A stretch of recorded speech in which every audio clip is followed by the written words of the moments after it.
Assalamualaikum warahmatullahi taala wabarakatuh. A'udzubillah a'udzubillah minasyaitonir rajim. Bismillahirrahmanirrahim. Alhamdulillahirabbil alamin wassalatu wassalamu ala asyrafil anbiya'i wal mursalin sayyidina wa maulana Muhammadin wa ala alihi washabbihi ajma'in. Allahumma faqihna fid din wa 'allimna ta'wil amin ya rabbal alamin. Para hadirin, partisipan, Bapak Ibu, Mbak Mas dan juga semua yang menyempatkan waktunya untuk bergabung melalui media Zoom daripada Al-Bukhari Institute dan juga Hadispedia dimanapun berada, semoga senantiasa dirahmati oleh Allah Subhanahu Wa Taala, dijaga, dilindungi dan juga dijauhkan daripada segala bentuk mara bahaya, malapetaka dan juga segala bentuk penyakit dan hal-hal yang tidak mengenakan. Semoga semuanya diberikan kemudian dalam segala urusannya dan diberikan keberkahan di dalam semua yang diinginkan dan mendapatkan ridhonya Allah Subhanahu Wa Taala. Alhamdulillah pada malam hari ini kita diberikan keberkahan, anugerah, taufik hidayah, ma'unah serta inayahnya Allah Subhanahu Wa Taala, sehingga pada malam hari ini kita masih diperkenankan oleh Allah Subhanahu Wa Taala untuk melanjutkan kajian daripada kitab Al-Mukhtasar Al-Latif di Syekh Abdullah bin Abdurrahman Bafadal. Salawat dan salam semoga tercurahkan pada baginda Nabi Sayyidina wa Habibina Syafi'ina wa Qurrata A'yunina Muhammad sallallahu alaihi wasallam, yang syafaatnya senantiasa kita harapkan dunia dan akhirat, dan juga senantiasa kita jadikan suri tauladan dan menjadi penerang dalam hati kita, serta menjadi harapan kita semuanya untuk senantiasa mengingat Allah Subhanahu wa Ta'ala dan suri tauladani serta mengikuti daripada jejak langkah beliau sallallahu alaihi wasallam. Para hadirin maka Allah Subhanahu wa Ta'ala, pada malam hari ini meskipun toh di tempat Al-Fakir ini hujan deras sekali, ala kulli hal masih bisa bersua dan juga bisa bertatap muka melalui media Zoom ini bersama dengan para hadirin maka Allah Subhanahu wa Ta'ala, partisipan yang berbahagia. Sebelum kita melanjutkan daripada kajian ini, sebagaimana biasanya kita buka bersama dengan membaca Al-Fatihah bersama-sama ila hadratin Nabi Mustafa Muhammadin sallallahu alaihi wasallam alihi washabihi wa dzurriyyatihi wa ikhwani nabiyyin sallallahu alaihi wasallam ajma'in wa tabi'an wa tabi'ina lahum bi ihsanin min jami'il malaikatil muqarrabin wal qaribin wa rahman Muhammad ajma'in wal hadal jami'a wa lam wajib hadal jami'a ma'alimna mudarrisina wa sayyidina syekhana syekhana murabbihina min ajazina mujizina intaha سأسألكم الصالحين الذي تعلمنا وعلمنا من شيخنا في المعهد السابق ومدرسة وحسن خادم وجميع من ذكر في فاتحاتنا في فاتحة الوالد من شيخنا ولحظة جميع من شفقت عليه قلوبنا وجود بيتنا ومنزلنا ونزور لا مقامات من يسمع عنه ونسبة من أجلهم ولمن أحسن إلينا ومن أصلنا وصلنا بدعاء والخير خصوصا والدينا اللهم اغفرهما وارحمهما كما ربنا صغارا ولجميع المؤمنين والمؤمنات والمسلمين والمسلمات الأحياء منهم والأموات. Semua orang yang kita sebutkan dalam Fatihah, munajat dan doa kita, keluarga, kerabat, sahabat, andai taulan dan juga tetangga, kawan dan juga orang-orang berjasa kepada kita. Orang yang inspirasi, motivasi, mengarahkan, menunjukkan, membimbing dan juga memberikan nasihat kebajikan kepada kita semuanya. Orang-orang yang mendoakan kepada kita kebaikan, baik dalam keadaan kelihatan ataupun tersembunyi. Baik orang yang kita kenal ataupun tidak kita kenal. Semoga senantiasa semuanya dijaga oleh Allah Subhanahu wa Ta'ala, dirahmati dan dibalas dengan kebaikan yang berlipat ganda. Semoga yang masih hidup diberikan umur yang panjang, sehat walafiat, diberikan keberkahan kehidupannya, dan juga semoga hajat-hajatnya makbul, serta kelak diakhirkan dengan akhir yang husnul khatimah. Yang sudah wafat semoga diampuni dosa-dosanya, diterima amalnya, ditempatkan tempat yang terbaik, diberikan cahaya terang benderang dan jarah rahmah ridhonya Allah Subhanahu wa Ta'ala di kuburnya, dan juga diberikan anugerah yang luar biasa di alam sana, serta semoga kita semuanya diberikan kemudahan dalam ta'alim atau ta'alum, diberikan kegampangan di dalam mengamalkan ilmu dan juga diberikan keikhlasan dalam mengamalkannya, serta semoga kita semuanya menjadi insan-insan yang semakin hari semakin baik, semakin dekat dengan Allah, semakin dekat dengan Rasulullah, cintai oleh Allah, dicintai oleh Rasulullah sallallahu alaihi wasallam.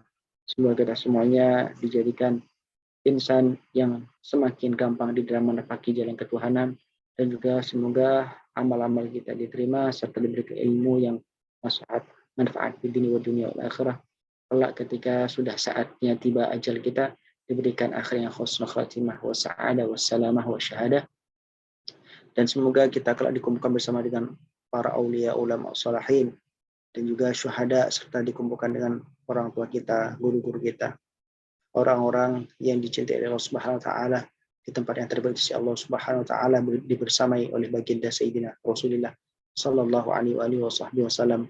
نوينا تعلم وتعليم وتذكر وتذكير والنفع والاندفاع والإفادة والاستفادة والحث على تمسك بكتاب الله وسنة رسول الله صلى الله عليه وآله وسلم ودعاء إلى الهدى والدلالة على الخير ابتغاء مرضات الله وقربه وثوابه ورضوانه وعلى ما نوينا وعلى كنتم صالحة وعلى ما نوى به أسلافنا ورجالنا بنا صالحون على ما يحب سيدنا محمد صلى الله عليه وسلم وربنا ذو الجلال الكريم رضي الله تعالى وبشفاعة رسول الله صلى الله عليه وسلم ولنيل حصول المقاصد ولنيل مقاصدنا ومقاصدكم ولقضاء حوائجنا من حوائج الدين والدنيا والآخرة. سر الفاتحة.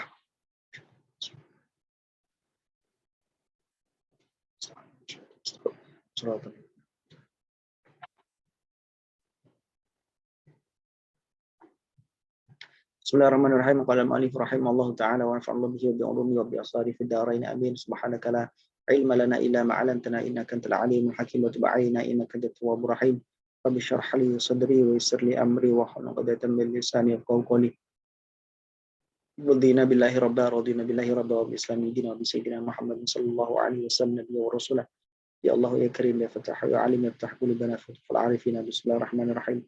اللهم ربنا هب لنا من لدنك علما لدنيا الأسرار ربانية ونورا سماويا ونظرا إلهيا برحمتك يا أرحم الراحمين.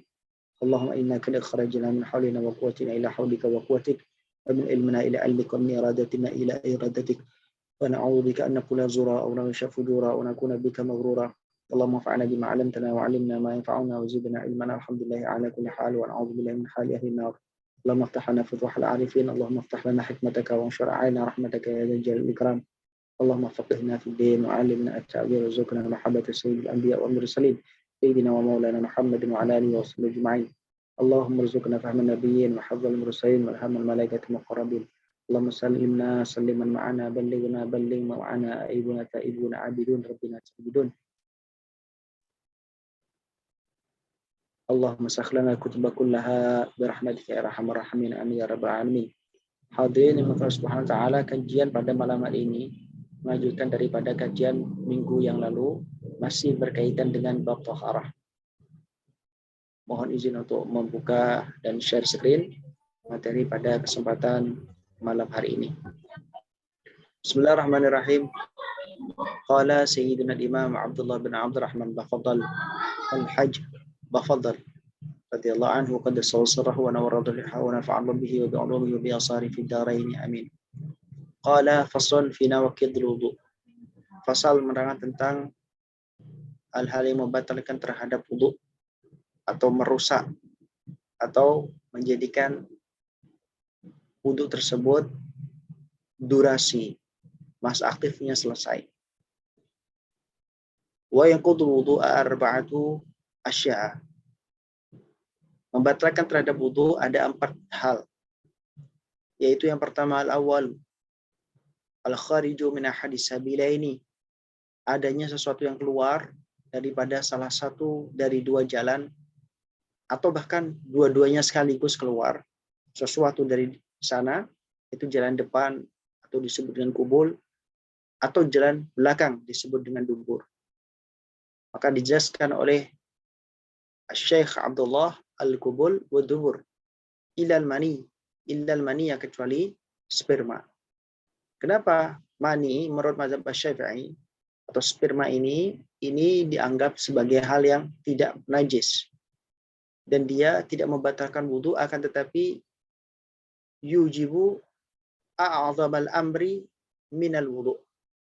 Ini mewajibkan hal yang lebih besar daripada wudu, yaitu adalah janabah. Maka orang kalau keluar mani, maka wudunya tidak batal, akan tetapi dia wajib untuk melakukan mandi. Jadi seandainya nanti ketika mandi dia tidak wudu, maka sudah mencukupi daripada mandi tersebut, dengan catatan selama mandi dia tidak melakukan hal-hal yang membatalkan terhadap wudu. Dan itu berlaku juga ketika seorang ihtilam atau melakukan yang namanya ada hadas besar di dalam tubuhnya. Entah itu adalah haid, nifas, ihtilam atau keluar mani, mimpi basah. Ketika dia mandi besar, maka yang dihilangkan adalah hadas besar. Dan ketika diniatkan menghilangkan hadas besar dengan mandi besar atau janabah, maka dia sudah mengcover terhadap hadas kecil. Artinya hadas kecil juga akan hilang. Hadas besar yang dihilangkan, maka hadas kecil otomatis juga ikut hilang. Lalu bagi orang yang mandi besar, maka tidak wudhu sekalipun, dia sudah cukup, sudah mengcover terhadap wudhu. Akan tetapi, bila mana ketika melakukan mandi besar tersebut, tidak melakukan hal yang membatalkan wudhu. Misal, tidak memegang jalan depan atau jalan belakang dengan menggunakan telapak tangan. Nah, misal ketika mandi besar ini tidak mengeluarkan air seni ataupun tidak mengeluarkan air besar dari jalan depan ataupun jalan belakang. Maka dengan mandi besar cukup atau mengcover juga sekaligus terhadap hadas kecil dengan wudhu. Jadi wudhunya tidak perlu dilakukan, sudah tercover dengan mandi besar tersebut. Taib. Asal yang kedua, daripada hal yang membatalkan terhadap wudhu, yaitu zawalul akli, hilangnya akal.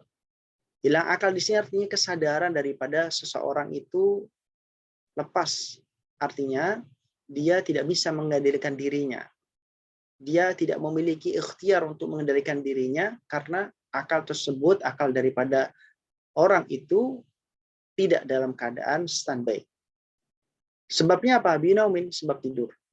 Karena ketika orang tidur itu, maka kesadarannya itu tidak ada alias lepas. Meskipun tuh dia masih dianggap sebagai orang yang berakal, tapi akal tersebut tidak bisa mengontrol daripada ikhtiar dia. Maka dia tidak bisa mengendalikan gerakan ataupun mengendalikan jalan depan atau jalan belakang agar tidak mengeluarkan sesuatu. Yang mana mengeluarkan sesuatu dari jalan depan atau belakang, sengaja atau tidak, ini membatalkan terhadap wudhu, sebagaimana yang disebutkan pada poin awal daripada hal yang membatalkan wudhu. Atau selain daripada tidur. Dan daripada tidur ini bisa karena dia sakit, sehingga tidak bisa akalnya itu normal, artinya dia pingsan, atau misalkan dia kehilangan kesadaran, ya, misalkan dia gagal otak, atau misalkan dia dibius dan lain sebagainya. La nauma mumakin mak'adatahu. Dari kata-kata binaumin, hilangnya akal sebab tidur ini mengecualikan daripada tidurnya orang yang menetapkan pantatnya mak'adatahu pada tempat duduknya, minal ardi, daripada bumi. Kenapa seperti itu? Karena kalau misalnya orang tersebut tidur dengan posisi bokong atau pantatnya itu masih menetapkan di tempat duduknya, artinya dia tidurnya bukan tidur yang terlelap, dan kemudian posisi daripada dia tidur dengan cara duduk tersebut itu menutup kemungkinan untuk keluarnya sesuatu dari jalan bawah alias dari jalan belakang alias dubur. Maka ini yang kemudian menjadikan naumu mumakkinin ma'adatahu minal ard ini tidak termasuk daripada hal yang membatalkan terhadap wudhu. Catatannya, tidurnya adalah tidak tidur lelap. Tidur lelap dengan gambaran ketika dia tidur, dia tidak mendengar sesuatu apapun daripada pembicaraan orang yang ada di sekitarnya. Tidak mendengar apapun, berarti sudah tidur lelap. Biasanya ditandai dengan mengeluarkan suara, yaitu adalah ngorok ataupun mengeluarkan suara ketika tidur. Itu pertanda tidurnya dalam lelap. Biasanya seperti itu. Meskipun toh itu tidak berlaku untuk semua orang, karena ada orang yang tidur nyenyak tapi tidak mengeluarkan suara atau tidak ngorok. Baik, as-salis, kemudian yang ketiga yang membatalkan terhadap wudhu, selanjutnya iltiqa'u basyaratai rijli, masya Allah, iltiqa'u basyaratai rajuli wal mar'ati al-kabiraini al-ajnabiyaini. Ini adalah iltiqa'u, bertemunya dua kulit antara laki-laki dan perempuan. Jadi bertemunya kulit lawan jenis. Ya, al-kabiraini yang sama-sama dewasa keduanya, artinya madhinatus syahwah, sudah dianggap atau diduga bisa menimbulkan terhadap syahwat. Dan kemudian catatan selanjutnya itu adalah al-ajnabiyah ini. Al-ajnabiyah ini yaitu adalah lawan jenis tersebut adalah orang lain. Orang lain gambarannya yaitu adalah orang tersebut sah atau boleh untuk dinikahi. Itu adalah ajnabiyah ini. Artinya dia tidak mahram, tidak menjadi saudara dekat yang kemudian diharamkan untuk menikah. Jadi ketika kulit perempuan bertemu dengan kulit laki-laki, entah itu disentuh atau menyentuh, entah sengaja atau tidak disengaja, entah menggunakan telapak tangan ataupun tidak menggunakan telapak tangan, kalau kulit laki-laki dan kulit perempuan itu bertemu alias nempel, bersentuhan, dengan catatan laki-laki dan perempuan itu adalah ajnabiyah ini yang tidak mahram, maka batal wudunya. Ini tentu adalah pendapat jumhur daripada mazhab Syafi'i. Ada yang kemudian memberikan perincian bahwasanya ketika dia, ini daripada ashab Syafi'i, ada yang mengatakan bahwasanya ketika dia tidak menyentuh alias disentuh, posisinya dia pasif, tidak aktif menyentuh, tapi dia disentuh, maka tidak membatalkan terhadap itu. Ala kulli hal, untuk lebih berhati-hati kita mengambil pendapat al-khuruj min khilaf mustahabun, ya ini adalah kita ambil yang berat, yaitu adalah bersentuhan laki-laki dan perempuan yang sama-sama dewasa, artinya kemungkinan potensi menimbulkan syahwatnya sudah ada alias sudah baligh dan adalah bukan orang yang mahram, maka batal dengan bentuk apapun, sengaja atau tidak, menggunakan telapak tangan ataupun tidak, disentuh ataupun menyentuh. Kemudian yang keempat, yang terakhir, yang membatalkan terhadap wudu, yaitu adalah masuku bulil adami. Ini adalah menyentuh atau memegang kubul daripada manusia. Al-adami maksudnya adalah anak Adam, yaitu adalah manusia. Jadi kalau misalnya menyentuh selain manusia bagaimana? Maka di sini pendapat daripada jumhur itu tidak membatalkan terhadap wudu. Baik, awahlaqati duburihi atau memegang atau menyentuh halaqah. Halaqah itu adalah lubang, ya, lingkaran daripada dubur, atau biasa disebut dengan istilah baul. Baul ini adalah bagian klep yang ada di dubur. Ini adalah disebut dengan halaqati dubur. Ini kalau disentuh, maka hukumnya adalah membatalkan terhadap wudu orang yang menyentuh. Bibatil kafi, dengan catatan apabila menyentuhnya dengan menggunakan telapak tangan. Kalau tidak menggunakan telapak tangan, ya maka tidak. Au butunul asabi, ataupun batinnya jari jemari. Nah, batinnya jari jemari ini adalah maksudnya di sini. Jadi kalau misalnya kita tangan ini kemudian kita rapatkan begini, kemudian agak kita tekan, nah kemudian yang tidak kelihatan itu disebut dengan butunul asabi atau disebut dengan kaf. Nah, ini kalau menyentuhnya dengan menggunakan bagian ini hukumnya adalah membatalkan terhadap wudu orang yang menyentuh terhadap dubur atau kubul daripada anak Adam atau manusia. Qala rahimallahu ta'ala faslun fima yahrumu 'alal muhdits. Pasal menerangkan tentang hal yang diharamkan bagi orang yang dalam keadaan hadas. Hadas di sini maksudnya adalah al-hadas al-asghar. Jadi orang yang memiliki hadas kecil, maka ada hal-hal yang tidak diperkenankan atau haram dia lakukan. Yaitu apa saja? Wa man intaqada wudu'uhu harama 'alaihi salatu. Barang siapa yang kemudian wudunya batal alias dia tidak memiliki wudu alias dia sedang hadas kecil, maka haram bagi dia melakukan salat. Salat apapun, salat sunnah ataupun salat wajib. Ya, salat sunnah baik itu malam hari, siang hari, sore hari, petang hari, sama saja. Tidak boleh. Kalau dia tidak memiliki wudu alias dia masih memiliki hadas kecil. Termasuk juga diharamkan melakukan tawaf. Tawaf. Ya, tawaf ini ada tawaf apapun. Mau dia tawaf kudum, mau tawaf ifadah atau tawaf fardu, atau tawaf wada. Maka harus bersih daripada hadas kecil.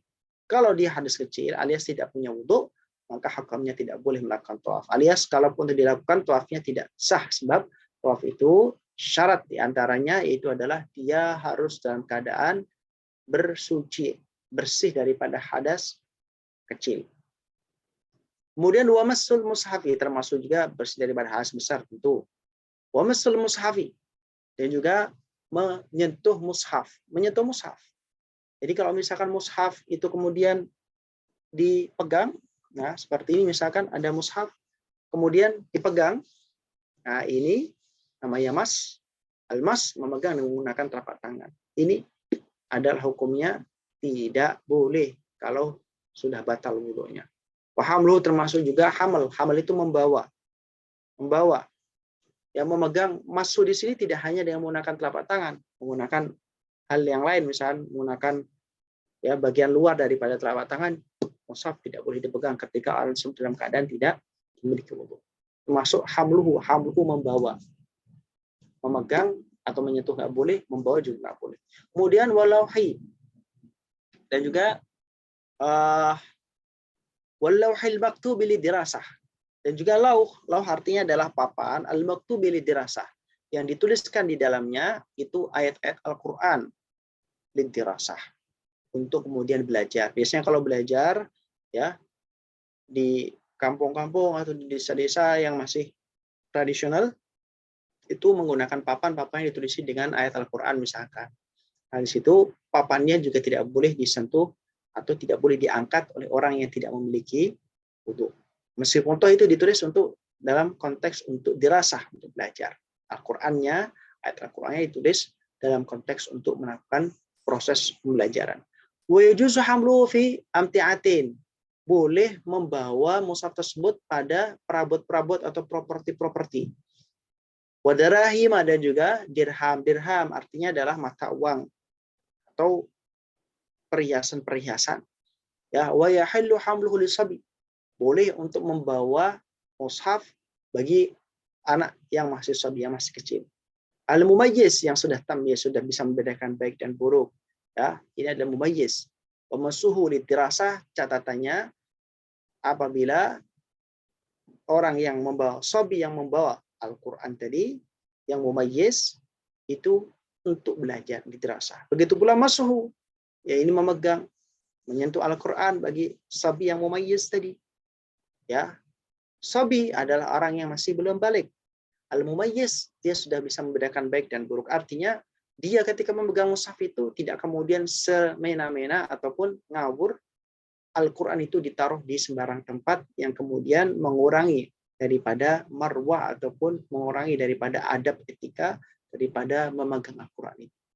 Nah, bagi sabi yang tidak memiliki wudu alias memiliki hadas kecil, tapi dia ada seorang yang mumayyiz, boleh untuk memegang, membawa Al-Quran untuk dirasah. Membawa Iqra, membawa Juz Amma, membawa turutan, membawa kitab-kitab yang lain, maksudnya metode-metode Al-Quran yang lain, dan di situ ada ayat-ayat Al-Quran bagi anak kecil. Apabila dia masih dalam konteks untuk pembelajaran, maka tidak masalah. Catatannya ada sabi yang mumayyiz. Boleh untuk memegang, boleh membawa daripada mushaf Al-Quran untuk dirasah. Kemudian disebutkan lagi oleh Syekh Abdullah bin Abdurrahman Balhaj Bafadal, qala rahimallahu ta'ala faslun fi adabi dakhil khala. Fasal menerangkan tentang tata krama, etika, sopan santun daripada orang yang masuk ke toilet. Yuqaddimu dakhil khala'i yasarah. Mendahulukan bagi orang yang masuk ke dalam toilet ataupun kamar mandi, ya, itu dengan menggunakan bagian kaki kirinya. Wa idza kharaja yuqaddimu yaminah. Ketika keluar daripada khala, daripada toilet, dengan kaki kanannya terlebih dahulu. Wala, kenapa seperti itu? Karena kalau misalnya tempat kotor itu biasanya menjadi tempat daripada setan-setan. Maka ketika menuju tempat-tempat kotor, misal ke toilet, itu menggunakan, ya ini sunnahnya atau anjurannya, ini adalah dengan mendahulukan kaki kiri keluarnya, karena keluar daripada tempat yang kotor dari toilet menggunakan kanan. Wala yuhmalu dzikrallahi wasma rasulihi wa nahwahu al-Qur'an. Wala yahmilu dzikrallah, dan tidak boleh kemudian membawa sesuatu yang di situ ada zikirnya, zikir kepada Allah, kalimat thayyibah, subhanallah, alhamdulillah, wala ilaha illallah, wala haula wala quwwata illa billah, misalkan zikir seperti itu. Wasmi rasul, dan juga yang ada nama Rasulullah dan semisalnya, ya, wasma rasulihi, zikrallahi wasma rasulihi wa nahwahu, dan semisalnya. Wal Qur'an, juga Al-Qur'an enggak boleh dibawa ke dalam toilet. Wa yuqati rasah, kemudian menutup terhadap kepalanya. Kepalanya ditutup. Ya. Ini adalah bagian daripada etika ke dalam orang yang masuk ke dalam toilet. Wa yab'udu wa yastatiru wa la yabulu fi ma'in rakid. Menjauhi, dan maksudnya menjauhi, serta yastatiru, menutupi, ya, wa la yabulu fi ma'in rakid. Maksudnya menjauh itu dahulu, kalau misalkan kalau sekarang toilet sudah ditutup dengan bagus, ya, tutup dengan keliling dari atas, bawah, kanan, samping, kanan kiri, ya, depan belakang tertutup.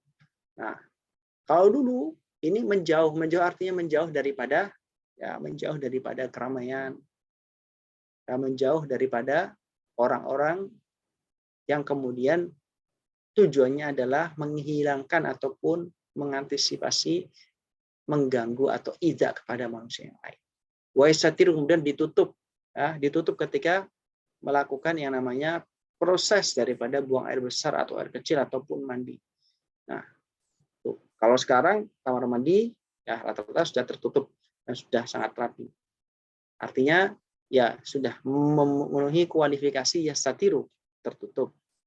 Wala yabulu fi ma'in rakid, janganlah kemudian membuang air kecil fi ma'in rakid, pada air yang tergenang tidak mengalir. Kenapa? Kalau nanti membuang air kecil ataupun air seni di air yang tenang ini, khawatir nanti terpercik, ya, sehingga nanti percikan itu menimbulkan yang namanya najis, dan bahkan najisnya bisa berceceran kemana-mana. Wakalilin jarin, ataupun melakukan buang air kecil pada air yang mengalir tapi sedikit. Air yang mengalir tapi sedikit. Kemudian wajuhrin, termasuk juga buang air kecil di lubang. Ya, khawatirnya nanti di lubang itu ada hewan, yang kemudian hewan tersebut dapat mencederai dan melukai terhadap si orang yang buang air kecil tadi. Nah, lebih jauh dari itu sebenarnya bagian daripada etika. Jadi beretika tidak hanya kepada sesama manusia, tapi sesama makhluknya Allah Subhanahu wa taala, termasuk diantaranya ya hewan-hewan itu. Wa mahabirihin, dan juga dari tempat-tempat, ya, tidak melakukan yang buang air kecil pada tempat-tempat mahabirihin. Ini tempat bertiupnya angin. Ya. Wa dhillil maqsudin, dan juga tempat yang biasa dijadikan tempat berteduh, tidak membuang air besar atau kecil di sana. Watorikin, dan juga di tengah jalan. Wathaqbin, wa tahta syajaratin. Ya, kemudian tidak boleh, ya, sebaiknya tidak boleh, maksudnya tidak boleh melakukan buang air besar atau air kecil di bawah daripada pohon muthmiratin yang ada buahnya. Artinya apa? Muthmiratin di sini tidak pada saat berbuah, enggak. Maksudnya muthmiratin ini yang berpotensi memiliki buah. Lebih-lebih kalau pas waktu itu ada buahnya. Kenapa? Karena nanti bisa jadi orang akan mengambil daripada buahnya, kemudian nanti bisa menginjak dan kemudian terjadi yang namanya iza kepada manusia yang lain. Wala yatakallam, dan juga tidaklah orang yang melakukan kegiatan alias buang air besar atau air kecil ke toilet itu kemudian berbicara, diam saja. Wa istabri'u minal baul, dan juga istibra daripada baul, istibra minal baul, daripada air seni. Istibra itu bagaimana? Nah, istibra ini biasanya, ya, Rasulullah ini mengajarkan dengan berdehem. Nah, seperti itu, berdehem. Ini agar kemudian sisa-sisa daripada air seni itu kemudian bisa dihabiskan secara total. Nah, bagi laki-laki biasanya itu dipelulur. Artinya apa? Maksudnya sisa-sisa itu, sehingga sisa-sisa dari air seni itu bisa dibersihkan. Jadi nggak ada yang sisa. Itu. Jadi tidak hanya kemudian dipercikan saja, tapi juga dihabiskan atau dibersihkan sisa-sisa daripada air seni tadi. Wa yaqulu idza dakhala, ketika masuk ke dalam toilet, ya, ketika masuk dalam jamban, membaca doa bismillah. Allahumma inni a'udzubika minal khubuthi wal khabaithi. Dengan nama Allah, Allahumma ya Allah, ini sesungguhnya aku a'udzu, meminta perlindungan aku bika kepadamu ya Allah, minal khubuthi, daripada khubuth wal khaba'ith. Ada yang mengatakan khubuth itu adalah jin laki-laki, khaba'ith adalah jin perempuan. Ada yang mengartikan al khubuth itu adalah sesuatu yang menjijikkan, al khaba'ith ya najis. Wa idza kharaja, dan ketika keluar daripada khala, keluar daripada toilet ataupun jamban, membaca doa ghufranaka. Ya Allah, kami mengharap ampunan. Alhamdulillah, segala puji bagimu ya Allah. Allazi azhaba, yang telah menghilangkan ani dari kami, dariku, al-adza, sakit, wa afani, dan menyembuhkanku, membuatku sehat. Nah, ini adalah contoh daripada adab-adab daripada seorang yang masuk ke dalam toilet ataupun masuk ke dalam jamban. Hakada. Nah, selanjutnya fasun fi mujibatil usli. Mungkin sampai di sini dulu. Ada yang mau didiskusikan, ada yang mau ditanyakan, boleh untuk disampaikan, baik untuk secara langsung dengan menyalakan mikrofonnya masing-masing ataupun melalui chat. Fadhol. Saya Ustaz. Assalamualaikum warahmatullahi wabarakatuh. Halo? Nggak bisa ya ini? Assalamualaikum. Mic-nya Umi loh di belakang. Hah? Di ke depan. Emang nggak bisa? Assalamualaikum warahmatullahi wabarakatuh. Itu nggak bisa, Ing.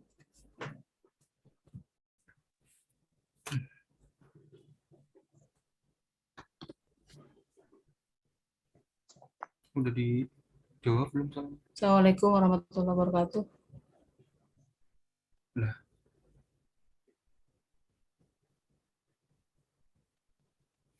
Assalamualaikum warahmatullahi Baik, wabarakatuh. ada pertanyaan? Waalaikumsalam. Assalamualaikum Ya, ada ya. warahmatullahi wabarakatuh.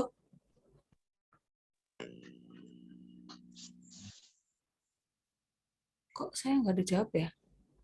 Halo? Halo? Assalamualaikum.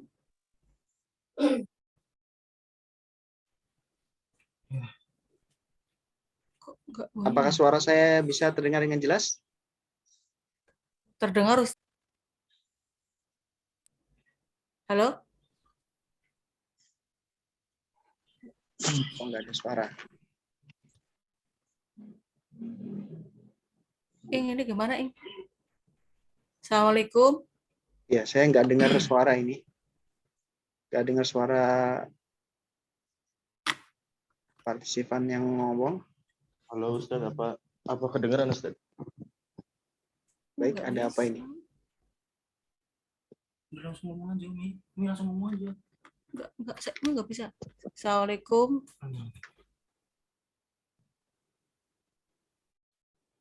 Afwan. Baik, baik. Silakan, Assalamualaikum. silakan. Waalaikumsalam warahmatullahi. Baik, baru terdengar.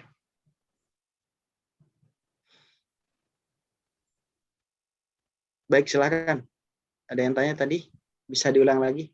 Saya baru dengar, baru bisa koneksi ini mikrofonnya.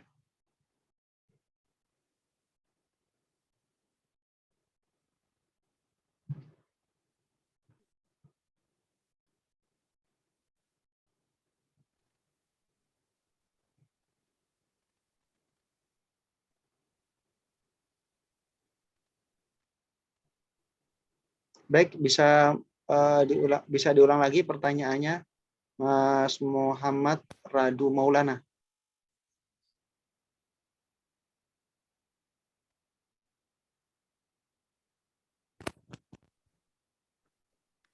Itu yang Apa pertama, Ustaz. Sebelum saya bertanya itu ada Mbak Siti Maryam dulu yang bertanya itu Ustaz. Oh iya, silakan, Yang silakan. keduanya, Mohon diulang. Tadi saya nggak kedengeran mikrofonnya. Ternyata ada kesalahan teknis mikrofon saya, Mas Udi. Baik, Halo, diulang dari Assalamualaikum.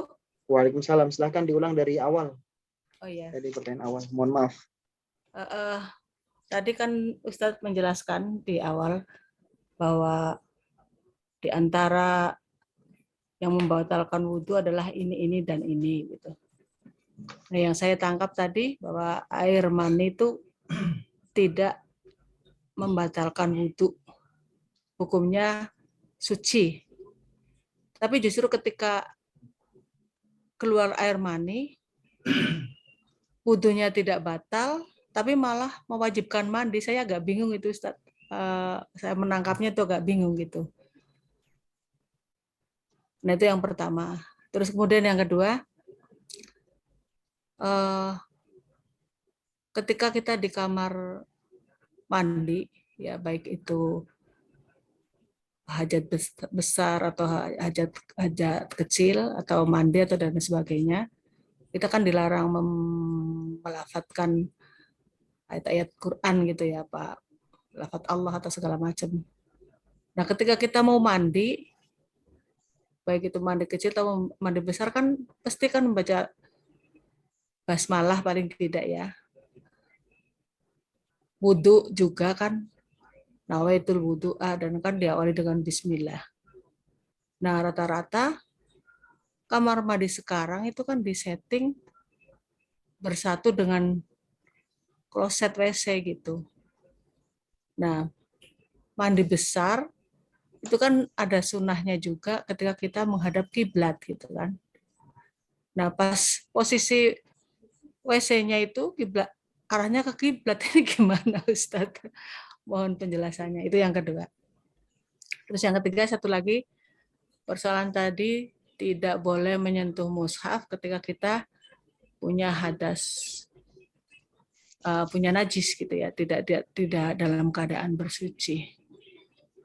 Nah, persoalannya ketika kita mengajar gitu ya, mengajar atau belajar, kalau selama haid atau selama tidak punya wudhu, selama haid aja lah ya, sedang menanggung hadas besar, itu gimana itu Ustaz, posisi kita sebagai katakanlah guru ngaji gitu ya. Mohon penjelasannya Ustaz. Terima kasih. Assalamualaikum warahmatullahi wabarakatuh. Baik, selanjutnya yang tadi ada yang bertanya, ada Mas Maulana Radu kalau nggak salah tadi. Ya, Ustaz mau bertanya masalah masuk qabul adami itu, yang pertama yang batalnya itu apakah yang menyentuhnya atau yang disentuhnya, atau kedua-keduanya juga batal? Misalkan biasanya itu kan anak-anak pondok itu kan suka mainan itu kan sama teman-temannya itu kan ya, juga jahil-jahil kayak gitu kan. Nah, itu jika keduanya memiliki wudhu terus itunya dipegang sama temannya, itu batal nggak? Siapa yang batal? Apa yang pemegangnya atau yang dipegangnya? Atau memang keduanya batal? Lalu pertanyaan yang selanjutnya, jika misalkan kita memegang kubul adami tapi dengan ada perantaranya izar kain, sarung, apakah tetap batal itu ya, Ustaz?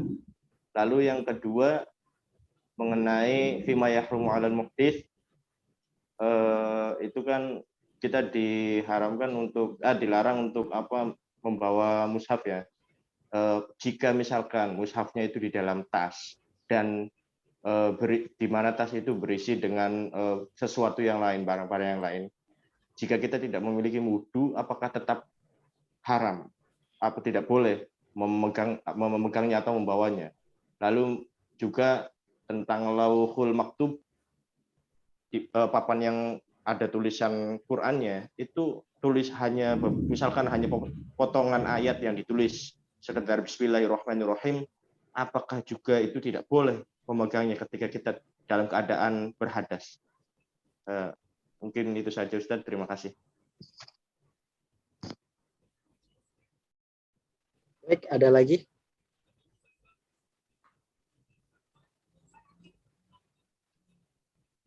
Baik, untuk yang pertama, tadi pertanyaan daripada Ibu Siti Maryam bahwasanya mani itu suci tadi disebutkan keluarnya sesuatu daripada salah satu jalan depan ataupun jalan belakang, atau bahkan dari dua jalan sekaligus bareng misalkan, itu membatalkan terhadap wudhu.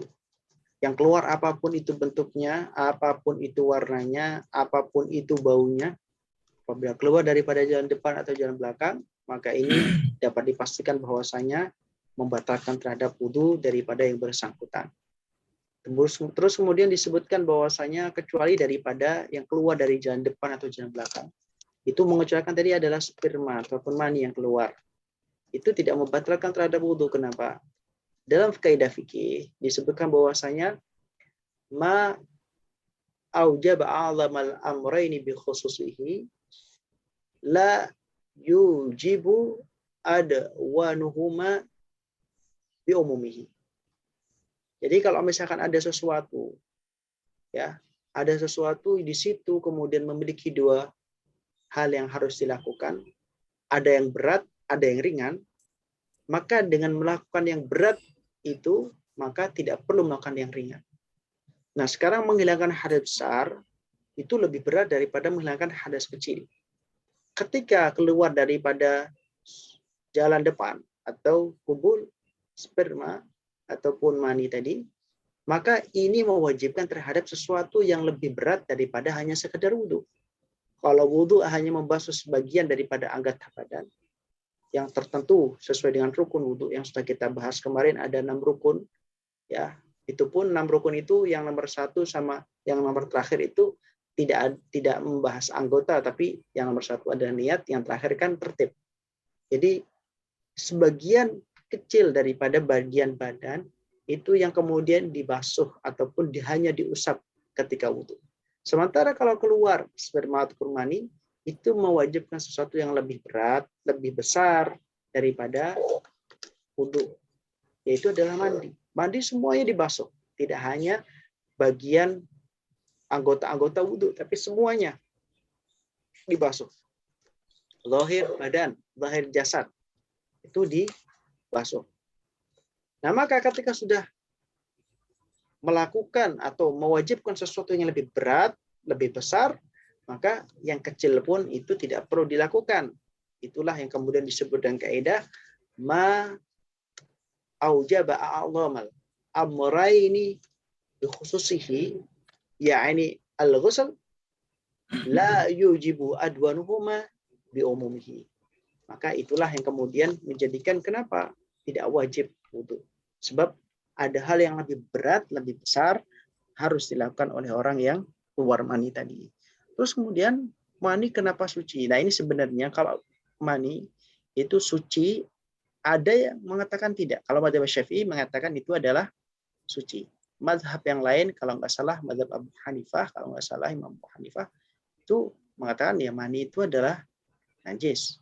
Tapi ketika sudah menjadi manusia jadi suci. Nah, kalau mazhab Syafi'i mani itu suci. Sampai menjadi manusia pun suci.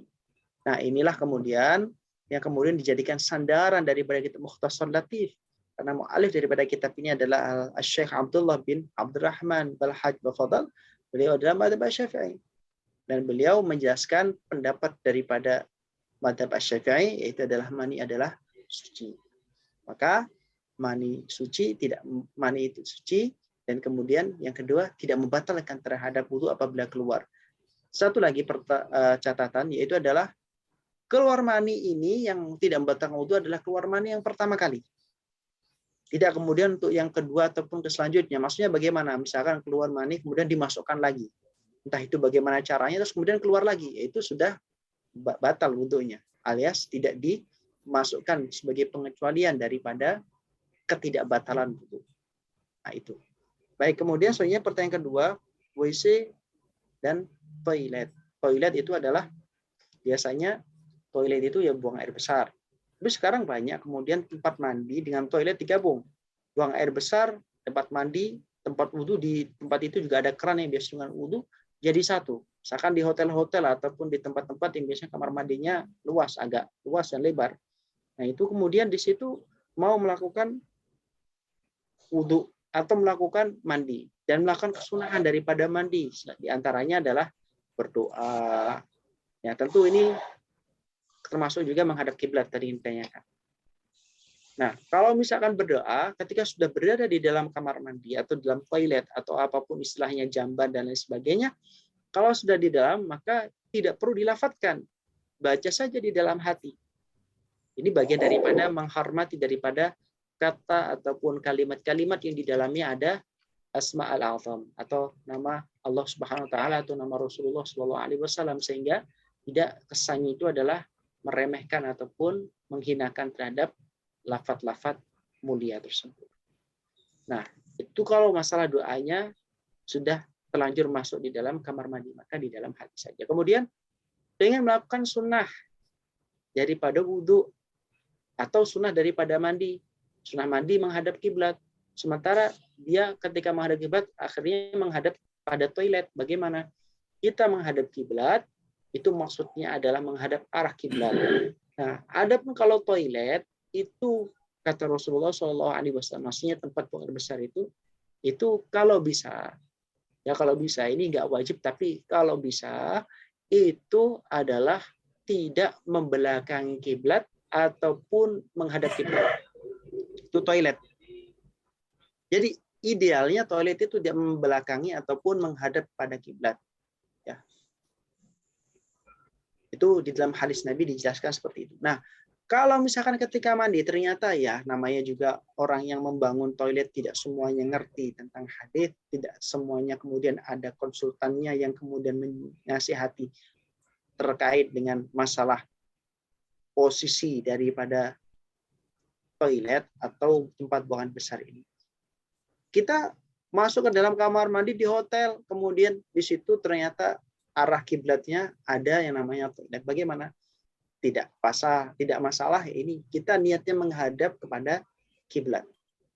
Ya, kita niatnya menghadap kiblat, bukan menghadap toilet. Kita niatkan menghadap kiblat dan mengikuti sunnah daripada Rasulullah Shallallahu Alaihi Wasallam. Kira-kira seperti itu. Dan toilet ataupun buang air besar menghadap kiblat ataupun belah kiblat itu hukumnya makruh. Agak-agak. Kemudian selanjutnya, bagaimana hukumnya kalau guru ngaji? Misalkan gurunya perempuan dan dia haid, apakah dia masih boleh untuk kemudian mengajar? Silahkan, tidak masalah. Orang haid itu adalah hadas besar. Orang nifas juga hadas besar. Orang junub ihtilam itu juga hadas besar. Keluar mani hadas besar. Nah, ini tidak boleh membaca Quran. Selain juga tidak boleh membawa atau menyentuh Quran, tidak boleh membaca Quran. Ya, bagi orang yang haid dan orang yang berhadas besar. Nah, tapi kalau misalnya mengajar Quran, dia mendengarkan bacaan daripada murid yang diajar. Muridnya baca Quran, dia mendengarkan. Maka tidak masalah. Karena mendengarkan Al-Quran itu tidak dilarang bagi orang yang junub. Yang dilarang adalah menyentuh, membawa, membaca. Mendengarkan tidak haram. Jadi kalau nanti itu dia membenarkan, ya diniatkan untuk tazkir, tambaih. Nah, itu tidak masalah. Tapi kalau misalkan dia yang membacakan Qur'annya, kemudian setelah itu ditirukan oleh murid-muridnya, nah ini yang tidak diperkenankan. Nah, baik. Terus kemudian, bagi orang yang hafal Qur'an, perempuan hafal Qur'an, nah ini kan setiap bulan ada tamu, ada datang bulan, haid. Bagaimana hukumnya? Maka menurut daripada salah satu pendapat daripada mazhab Syafi'i, maksudnya ashab Syafi'i, ulama Syafi'iyah, mengatakan bahwasanya diperkenankan saja bagi orang yang memiliki tanggung jawab berupa hafal Al-Quran alias untuk murajaah, maka diperbolehkan untuk menjaga, niatnya untuk menjaga daripada Al-Quran itu agar tidak hilang. Maka ketika haid pun boleh untuk niat murajaah untuk menjaga Al-Quran. Ini kalau misal dikhawatirkan kalau dia tidak murojaah akan hafalannya bisa berantakan. Apalagi kalau misalkan dia memiliki siklus daripada haid yang kemudian tidak menentu, bahkan cenderung panjang sampai 15 hari misalkan. Yang normalnya itu ada 6-7 hari, dia 15 hari haidnya. Nah, maka bagi orang-orang yang seperti ini, kalau dia tidak kemudian membaca Quran murojaah dalam pas waktu haid juga murojaah, maka bisa setengah bulan nggak murojaah Al-Quran, nah bisa lupa.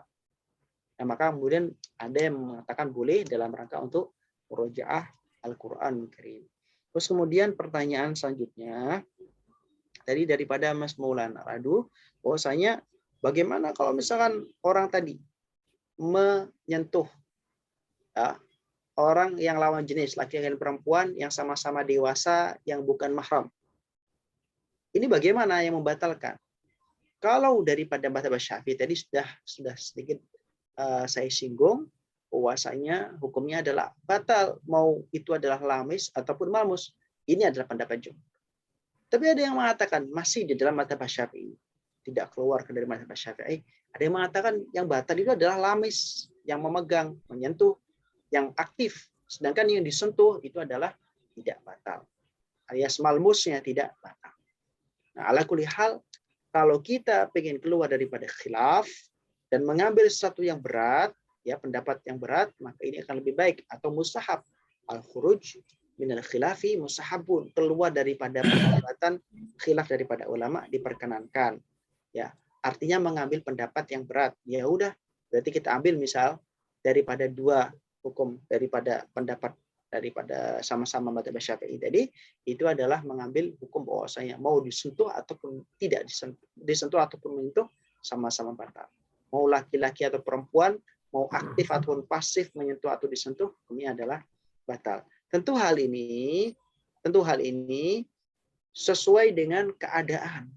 Kalau misalnya dalam keadaan haji misalkan, kalau misalnya kita tetap aja menggunakan pendapat mazhab Syafi'i, mungkin sebagian orang akan merasa kesulitan. Ya, yang sudah pernah ke sana. Dan saya sudah pernah merasakan itu betapa sulitnya kalau misalnya kita menggunakan pendapat yang berat ini. Maka kemudian kita mengikuti pendapat daripada mazhab yang lain, mazhab Imam Abu Hanifah. Tentu ketika mengikuti mazhab Imam Abu Hanifah misalkan, dia kalau misalkan menyentuh atau disentuh, asalkan dia tidak syahwah, maka itu hukumnya tidak masalah. Ini adalah dalam konteks ketika mengikuti secara satu paket, satu qadhiyah. Tidak hanya ikut dalam masalah batalnya wudhu saja, akan tapi dalam proses wudhunya, syarat-syarat wudhunya, yang membatalkan wudhunya, itu satu paket mengikuti mazhab Hanafiyah. Nah, ini adalah cara untuk mengikuti daripada mazhab yang tentu harus mengetahui pengetahuan yang cukup daripada mazhab yang akan dituju atau kita pindah mazhab untuk sementara waktu. Ini sesuai dengan kebutuhan. Atau ikut mazhab Malikiyah, ya silakan. Ya, itu adalah bagian daripada kelonggaran daripada kita semua sebagai seorang yang beriman, orang yang muslim, daripada pendapat-pendapat ulama, tentu dengan ilmu dan mengetahui daripada mazhab yang dia ikuti, dan kemudian tidak mengambil hal-hal yang enteng-enteng saja, dipilih-pilih yang enteng-enteng diambil, kemudian yang berat ditinggal. Namanya tatabu rukhas, ngambil yang enteng-enteng hingga akhirnya dia keluar daripada mazhab yang ada. Jadi hingga dia keluar daripada semua mazhab, kelihatannya mengikuti mazhab tertentu, tapi dia justru mencampur adukkan atau disebut dengan talfiq, yang kemudian justru menjadikan dia tidak mengikuti salah satu daripada mazhab yang mu'tabar. Baik. Terus kemudian kalau misalnya menyentuh dengan satir atau tidak. Kalau misalnya dengan satir, misalnya sarung, ya, pakaian, ya maka tidak batal. Tapi kalau tidak ada satir, ya ini batal. Telapak tangan misalkan, ada yang namanya sapu tangan, kemudian pakai sapu tangan, kemudian menyentuh, kalau tidak bersentuhan langsung kulit satu dengan kulit yang lain, kulit laki-laki dan perempuan yang ajnabiyah, yang al-kabirah tadi, maka hukumnya adalah tidak batal. Ya, maksudnya tidak batal wudunya. Kalau misalnya maksiat atau tidaknya urusan lain ya. Dia nyentuh-nyentuh dengan kemudian menggunakan khilaf, menggunakan sapu tangan, kemudian nyentuh-nyentuh perempuan yang bukan mahramnya, yang goda-goda lah misalkan, ya maka itu dosa. Kalau misalnya batal dan tidaknya daripada yang sudah kita diskusikan, kita baca, maka tidak batal selama tidak tempel langsung kulit dengan kulit. Agak. Kemudian bagaimana kalau mushaf itu bersama dengan barang lain di dalam tas? Tadi sudah disebutkan di dalam Mukhtasar Al-Latif. Dan sebenarnya bisa juga dicek di dalam kitab Riyadul Badi'ah yang disyarahi dengan syarah Ath-Thimarul Yani'ah. Itu syarahnya yang nulis adalah Syekh Nawawi Al-Bantani. Nah, di situ disebutkan bahwasanya boleh saja orang itu membawa mushaf Al-Quran bersama dengan perkakas-perkakas yang lain. Misalkan di dalam tas tadi ada buku, ada pulpen, ada tip X, dan laptop, dan sebagainya. Itu ada namanya mata amtiah. Mata amtiah, barang-barang, properti lah kita sebutnya. Dan kemudian Al-Quran juga ada di situ mushaf. Maka kita ketika tidak memiliki wudhu, kita niatnya adalah membawa amtiah tadi. Membawa perkakas-perkakas. Tidak kemudian meniatkan, secara khusus meniatkan membawa Al-Quran atau mushaf. Nah, ini hukumnya adalah boleh. Meskipun dia tidak memiliki wudhu. Nah, itu bisa dilihat di dalam kitab As-Simarul Yani'ah atau Riyadul Badi'ah tadi. Kalau nggak salah juga disebutkan di dalam I'anatul Talibin. Terus kemudian selanjutnya, nomor yang terakhir yaitu adalah papan. Papan biasanya kalau di sekolah-sekolahan, khususnya di madrasah-madrasah, itu senantiasa ada tulisannya basmalah, bismillahirrahmanirrahim. Jadi disebutkan bahwasanya papan yang ada tulisan Al-Qur'annya juga tidak boleh untuk kemudian disentuh oleh orang yang memiliki hadas. Nah, kalau misalnya ada basmalahnya bagaimana? Nah, basmalah ini apakah termasuk ayat Al-Quran? Nah, kalau misalkan basmalah yang dimaksud adalah basmalah yang ada dalam surat An-Naml atau basmalah yang ada dalam surat Al-Fatihah menurut mazhab daripada mazhab Muhammad bin Idris Asy-Syafi'i, maka itu adalah bagian daripada Al-Qur'anul Karim. Tapi kalau misalkan basmalah itu adalah yang dimaksud adalah al-fasilah baina surah, pemisah daripada surah-surah, setiap pindah surah ada pemisahnya berupa Al-Fatihah, maka Al-Fatihah itu Al-Fatihah ada basmalah, maka basmalah itu adalah bukan bagian daripada ayat Al-Qur'an. Itu adalah fasilah. Ala kulli hal, untuk ihtiyat sebaiknya tidak kemudian membawa ataupun menyentuh papan yang ada tulisannya basmalah tadi. Itu lebih ihtiyat. Hakadha wallahu wa rasuluhu ta'ala a'lam bishawab. Baik. Mungkin itu yang sedikit bisa saya tanggapi. Barangkali nanti ada yang kurang puas, bisa dirujuk kembali pada kitab-kitab yang tadi sudah saya sebutkan. Baik, ini ada pertanyaan. Apakah wanita yang sedang haid atau nifas boleh murajaah hafalan Quran dengan suara didengar? Dirinya dengan suara didengar dirinya. Tadi sudah saya jawab ya. Jadi sudah dijawab Mas Zainal Abidin bin Khasiddin. Kemudian Assalamualaikum, Afan izin bertanya, bagaimanakah kriteria menjadi wajib yang dianggap sah dalam syariat? Kira-kira lebih baik menggunakan sabun mandi atau tidak? Ya, kalau misalnya ditanyakan standar kriteria mandi wajib yang dianggap sah itu adalah meratakan air. Meratakan air kepada seluruh anggota zahir daripada badan. Ya. Zahir badan maksudnya kulitnya, dan tidak ada sesuatu yang menghalanginya. Tentu dengan niat. Nah, ini adalah kriteria standarnya. Nah, kalau misalkan menggunakan sabun atau tidak, sebaiknya tidak menggunakan sabun terlebih dahulu. Ya, nanti di keterangan saja di kitab ini dijelaskan tentang mandi, bagaimana tata caranya mandi, sunah-sunahnya mandi juga nanti insya Allah ada diterangkan di dalam kitab ini atau di dalam syarahnya diterangkan hal tersebut. Di antaranya sebelum mandi itu kemudian melakukan yang namanya wudhu secara sempurna. Kemudian meratakan air ke seluruh tubuh 3 kali basuhan. Terus kemudian menyela-nyelai bagian daripada lipatan-lipatan, khususnya lipatan-lipatan yang zahir. Kayak misalkan hidung, ada mulut, kemudian ada telinga, kemudian baul yang ada, maksudnya tempat keluarnya air besar, gitu, agak ditekan sehingga klepnya halaqatud dubur itu keluar, yang biasa keluar ketika membuang air besar itu kemudian dibasuh, karena itu termasuk daripada anggota yang zahir. Kemudian menyanyai kuku, nah itu adalah bagian yang harus dibasuh. Dan kalau tidak dibasuh maka tidak sah yang namanya mandinya itu. Nah, kemudian di dalam bagian badan itu tidak ada sesuatu yang menghalangi. Misalkan tidak ada cat yang kemudian menghalangi atau minyak yang menghalangi air sampai kepada kulit badan. Nah, kemudian menggunakan sabun sebaiknya tidak menggunakan sabun. Kenapa? Maksudnya di awal diratakan dulu, baru kemudian setelah itu pakai sabun, tafadhol silahkan. Kenapa? Karena sabun itu adalah sebagai pelengkap. Dan sabun ini adalah sesuatu yang kalau kita bahas sabun ini ada sabun yang suci, maksudnya sabun yang tidak ada zat-zat yang najis, maka sabun tersebut itu ada bagian daripada benda yang dapat merubah status daripada air. Kalau sabunan dulu baru kemudian air yang diratakan, maka air tersebut sudah tercampur dengan sesuatu yang suci dan kemudian merubah salah satu ataupun bahkan semua sifat daripada air, bau, rasa ataupun warnanya, sehingga air tersebut tidak tahir mutahhir, tapi tahir ghair mutahhir. Nah, kalau tahir ghair mutahhir, suci tapi nggak bisa membersihkan hadas ataupun tidak bisa mensucikan najis.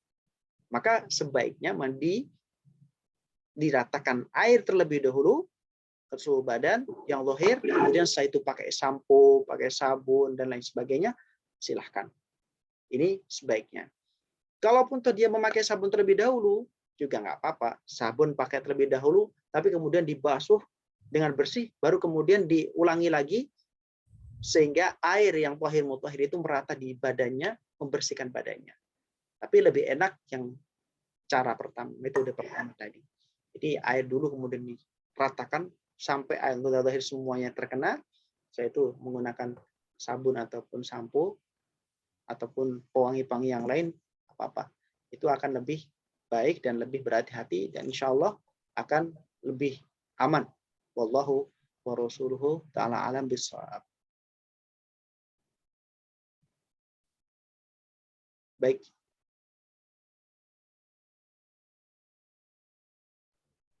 Cukup ya? Satu lagi Ustaz menyusul. Baik, silakan.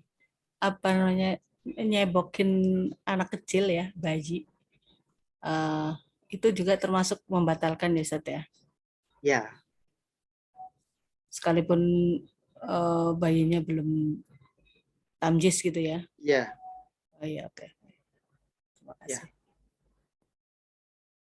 Karena tidak disyaratkan dan memang bukan merupakan hal yang dijadikan peraturan bahwasanya menyentuh jalan depan atau jalan belakang itu harus orang yang balik, mau anak kecil, mau orang yang sudah tua renta, kalau menyentuh jalan depan atau jalan belakang milik sendiri atau milik orang lain, maka batal. Wallahu a'lam bishawab. Oke, terima kasih Ustaz. Sama-sama. Baik. Mungkin cukup ya untuk pertemuan malam hari ini. Kita akhiri dengan baca Alhamdulillah dan kafaratul majlis dan surat al-asr. Alhamdulillahirabbil alamin. Subhanakallahumma wa bihamdik asyhadu an la ilaha illa anta astaghfiruka wa atubu ilaik. Bismillahirrahmanirrahim. Al-'asr innal insana lafi khusr illa alladziina aamanu wa 'amilus shalihati wa tawassaw bil haqqi wa tawassaw bis sabr. Nastaudi'ukumullah alladzi la tadhi'u wada'uhu. Mohon maaf atas segala khilaf ucap sikap ataupun sifat, semoga kita semuanya diampuni oleh Allah Subhanahu wa taala. Ada baiknya, ada benarnya dari Allah Subhanahu wa taala, ada kurang dan khilaf salahnya itu merupakan murni kekurangan daripada kelemahan al-fakir. Mohon maaf, wallahu muwaffiq ila ma yuhibbu Allah. Ihdinas shiratal mustaqim. Wassalamualaikum warahmatullahi wabarakatuh. Waalaikumsalam warahmatullahi wabarakatuh. Jazakallahu khairan katsiran. Sama-sama.